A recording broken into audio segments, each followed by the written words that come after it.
Yeah, you got a fire up here on the First Interstate Bank on Wilshire Boulevard? What's the address, sir? I don't know the address. I'm just down the street from it. I'm calling from another building. You're calling from 600 Wilshire? Yes, I am. Do you know where the intersection or the address is? It's on Hope and Wilshire Boulevard. Okay, sir, we're on our way. Pretty good fire, too. It's up on the top floor. Okay. The first calls came in at 10:37 p.m., and within a minute, several units were rolling. Task Force 9, Task Force 10, Engine 3, Squad 4, Battalion 1, respond to the structure fire, the intersection of Wilshire and Hope. That's Hope and Wilshire. OCD from Battalion 1 on the scene, 624 West Wilshire. We have fire showing from several windows. The first units arrived on the scene in 4 minutes to join a battle that would last 3 hours and 42 minutes from start to finish. The fight and the fire escalated quickly. I'm going to need 5 additional task forces, 5 additional engines, 5 task forces, and 5 chief officers. We have a fire, looks like the 11th floor, fully involved. We have people on the roof that are in need of rescue. We want our first helicopter to assess that situation and get those people off the roof. It was, in fact, the tallest building in the city, the 62-story First Interstate Bank, and the size of the fire would continue to grow. Wilshire, I see from OCD, the company that you have assigned at this time is Task Force 26, Engine 17, Engine 13. As soon as the first arriving officer made his call for the additional resources, the department puts into operation automatic dispatches of other resources. We had far more resources already moving than just the engines and the trucks that were called for, the task forces by the on-scene fire commander.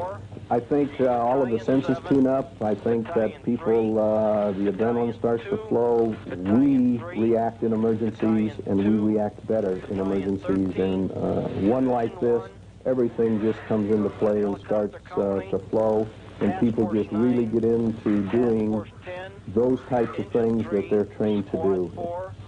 And yourself, Battalion 1. At 23:22, 45 minutes after the first call, this was Wilshire IC's assessment. Chief Anthony, go.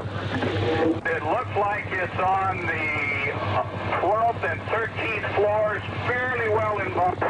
Got control of pretty much of the 10th, the 12th floor. We don't have the 13th yet. However, we do have water moving on to the 13th floor now. And here's how the battle was staged. Through a parking structure, in the tunnel, under the street, and into the lobby inside the building. Inside of a fire floor like this, the heat is tremendous. The heat up towards the ceiling is probably around 2,000 degrees. Down at the floor level, the carpeting is burning up from under you. The mastic that glues the carpet down is burning. You can't hear because of the tremendous noise of things crashing down, the ceiling tiles falling on you, the fluorescent lights, all of the air conditioning ducts and everything that are overhead are falling on you. You're getting your feet and your arms tangled up in wires.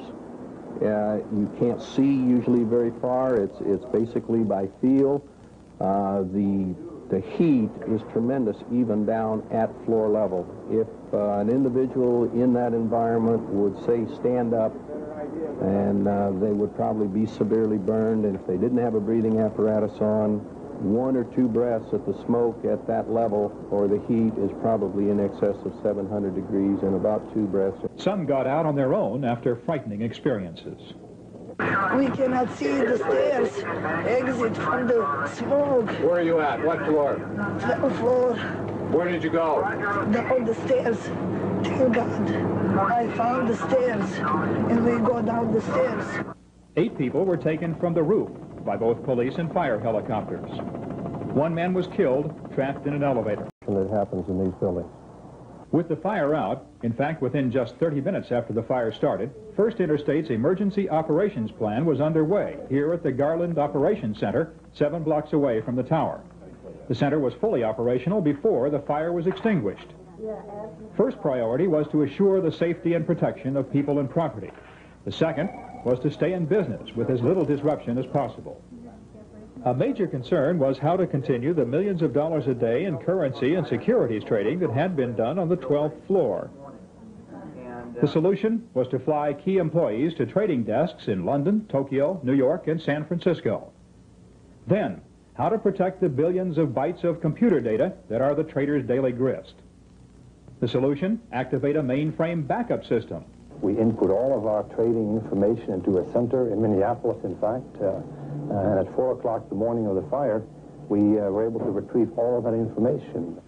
With the displacement of administrative headquarters and the disruption of services at the bank branch in the tower, customers had to be reassured of continued normal operations.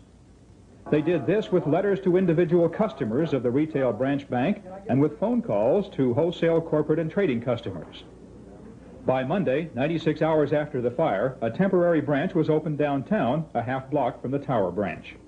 A piece of good news was that despite the 2,000-degree heat of the fire, a fireproof vault holding $100 million in securities and bonds did its job. First Interstate's emergency business resumption plan had been developed over the past 2 years at a cost of $1.5 million. Money obviously well spent. We tested it with an earthquake scenario not too long ago, and we felt that it worked. One of the important things, and perhaps one of the most singularly important things we did in our planning, was to develop an emergency operations center, because from the outset we had a structured plan. We had a place for people to go. We had a place where people knew what was expected of them, and they went and performed their duties. And in the course of an emergency, we found that within a very short time, things got stabilized, chaos was minimized, and people were functioning in a very positive and forward manner. Any surprises in your emergency planning?